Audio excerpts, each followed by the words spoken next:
For people out there that have got their challenges and are suffering right now in the world,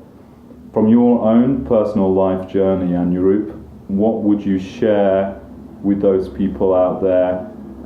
to enable them to move forward through those challenges? We live in a bipolar world, and therefore, along with the good, there will be some things that will come which may not necessarily be perceived to be all that good, you know. And therefore, it's important to accept that suffering is part of life, and you're not in a unique position to receive it or alone, you know, in that predicament.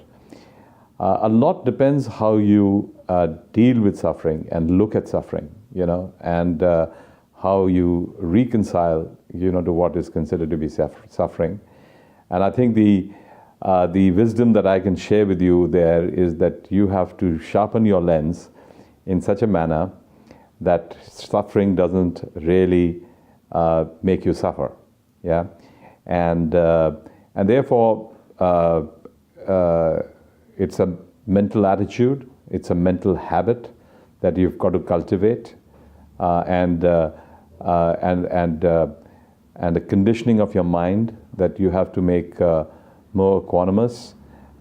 and recognize that, you know, we live in a constantly changing world. Our bodies are constantly changing all the time, and whatever happens which is perceived to be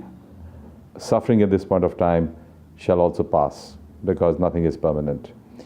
And to be able to identify by reflecting on your own self as to why you believe you're suffering from that. And that's usually either, as I mentioned earlier, craving for something that you're not getting,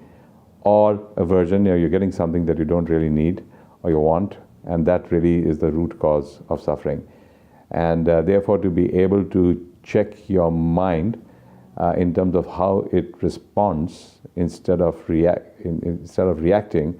is an important way to heal yourself from any suffering that you believe you are faced with.